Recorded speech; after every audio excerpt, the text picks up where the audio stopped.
दोस्तों, नोएडा के सेक्टर 132 में बने सपनों के महल विश्व व्यापार केंद्र यानी WTC के CBD प्रोजेक्ट ने हजारों लोगों के भविष्य को अंधेरे में धकेल दिया। ये कहानी उन 3000 निवेशकों की है जिन्होंने अपनी मेहनत की कमाई, अपने रिटायरमेंट के सपने और अपने बच्चों के भविष्य की उम्मीदें इस प्रोजेक्ट में लगा दी। बिल्डर आशीष भल्ला ने इन्हें सुनहरे रिटर्न्स का लालच देकर ऐसा जाल बुना कि लोग अपनी जिंदगी की जमा पूंजी लेकर इस विश्व स्तरीय प्रोजेक्ट में कूद पड़े। लेकिन आज ना तो वो आलीशान इमारत बनी, ना ही किराए की आमदनी का वादा पूरा हुआ। जो बचा वो है अधूरी इमारतें, टूटे सपने और खाली जेबें। आशीष भल्ला WTC ग्रुप का प्रमोटर, जिसने विश्व व्यापार केंद्र के बड़े नाम का सहारा लेकर लोगों को ठगने का ऐसा खेल रचा कि नीरव मोदी और विजय माल्या भी शर्मा जाए। 2018 में लॉन्च हुए WTC CBD प्रोजेक्ट में निवेशकों को दुकानें, ऑफिस और प्लॉट्स के बदले गारंटेड रिटर्न का वादा किया गया। लोगों ने भरोसा किया क्योंकि प्रोजेक्ट को रेरा से मंजूरी थी और WTC का नाम विश्वसनीय लगता था।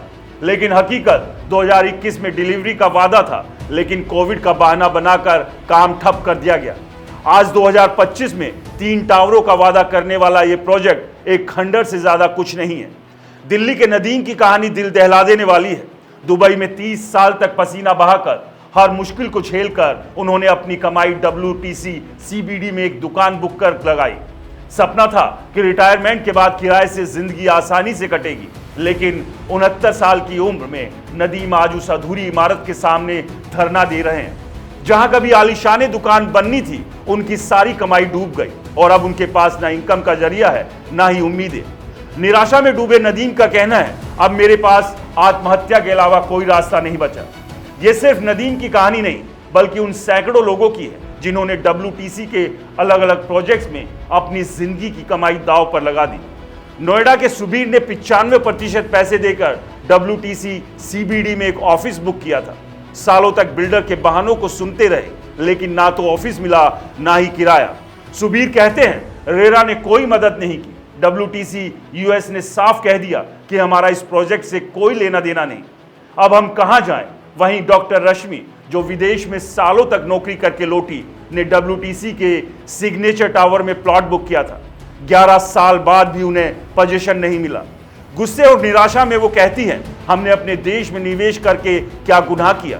दिल्ली के रितेश कुमार की कहानी और भी दर्दनाक है। उनके पिता ने रिटायरमेंट का सारा पैसा इस प्रोजेक्ट में लगा दिया, लेकिन पोजीशन का इंतजार करते करते उनकी मौत हो गई। अब रितेश की मां बीमार है और परिवार के पास इनकम का कोई सोर्स नहीं। रियल एस्टेट का काम करने वाले उमेश कुमार ने अपना फ्लैट बेचकर WTC टेक जोन में 30 लाख रुपए का कमर्शियल स्पेस बुक किया। उम्मीद थी कि 30,000 रुपए हर महीने का किराया मिलेगा, जिससे बच्चों की पढ़ाई चलती रहेगी। लेकिन आज उनके पास ना पैसा है, ना ही स्पेस। उमेश कहते हैं, मैंने अपना सब कुछ बेचकर निवेश किया, लेकिन सब डूब गया। बिल्डर ने हमें ठग लिया और सरकार खामोश है। WTC ग्रुप के प्रमोटर आशीष भल्ला को मार्च 2025 में ईडी ने मनी लॉन्ड्रिंग के आरोप में गिरफ्तार किया। ईडी की जांच में खुलासा हुआ कि भल्ला ने निवेशकों से 3000 करोड़ रुपए से ज्यादा की रकम जुटाई और इसे शेल कंपनियों के जरिए डाइवर्ट कर दिया। सैकड़ों करोड़ों रुपए सिंगापुर में संदिग्ध कंपनियों में ट्रांसफर किए गए, जिनका मालिकाना हक भल्ला के परिवार वालों के पास था।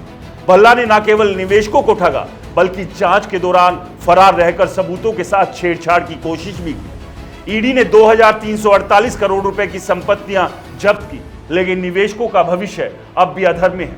निवेशकों का आरोप है कि रेरा ने उनकी शिकायतों पर कोई ठोस कार्रवाई नहीं की। 338 शिकायतें यूपी रेरा में दर्ज है, लेकिन कोई फॉरेंसिक ऑडिट नहीं हुआ।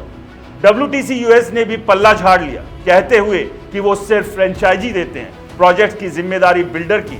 जब ईडी ने भल्ला के खिलाफ कार्रवाई की, तब जाकर WTC ने 19 फरवरी 2025 को नोएडा CBD सहित 13 प्रोजेक्ट्स की फ्रेंचाइजी रद्द की।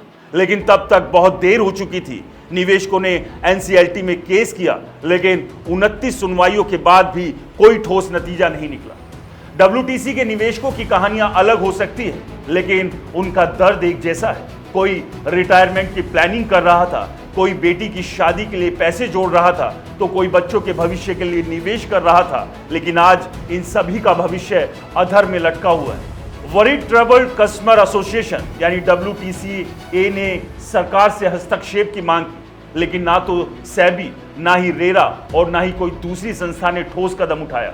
निवेशक अब सड़कों पर उतर आए, धरने दे रहे हैं और अपनी आवाज उठा रहे हैं, लेकिन सवाल वही, क्या उन्हें उनका हक मिलेगा या फिर आशीष भल्ला जैसे सौदागरों के सामने ये सपने हमेशा के लिए दफन हो जाएंगे। दोस्तों, इस पूरे मुद्दे को लेकर आपका क्या कहना है? क्या आप भी WTC के फ्रॉड का शिकार हुए हैं? अपनी कहानी हमें जरूर बताएं। नमस्कार।